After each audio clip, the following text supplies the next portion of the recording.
सक्ने व्यक्ति बन्ने कि नबन्ने है। अब म तपाईँलाई भन्छु ल, तलबलाई चाहिँ जब हामी मिलाउँदै जान्छौँ भने चाहिँ हामी यसलाई मिलाउन सक्छौँ। भने आज सिप पछाडि हामी धेरै सिपहरू सिक्नेछौँ तलबलाई कसरी मिलाउने भनेर, हुन्छ। त्योभन्दा अगाडि अघि हामीले भावनाको कुरा गरेको थियौँ। अब भावना हामी के हो भनेर अलिकति कुरा गरौँ ल। मैले जे गर्छु त्यही गर्नुहोस् है, दुःखै हातले गर्नुहोस् ल। मेरो हातमा माइक भएको भएर मैले गर्नु सकेको छैन है। ल अघि तपाईँ कतिजनाले भन्दै हुनुहुन्थ्यो नयाँको कुरा गरिरहेको मुटुमै महसुस हुन्छ भनेर, होइन? ओके, भावनाहरू भनेको के हो जस्तो लाग्छ यहाँहरूलाई भन्नु त? शब्दहरू के आउँछ भावनामा? फिलिङ्स। अर्को सिनोनिम्स भयो। ओके, अर्को हजुर इमोसन्स, त्यो पनि अर्को सिनोनिम्स भयो। अरे के हो खास गरी गिभ मी वर्ड्स?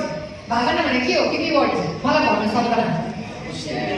स्याड अनि ह्याप्पी, एङ्ग्री, भेरी गुड है, भेरी गुड। यस्तै यस्तै ल म सिकाउँछु है त के हो त रियल भावनाको डेफिनेसन। वरिपरि भएको कुराले म सबै गर्नुहोस् त, आफ्ना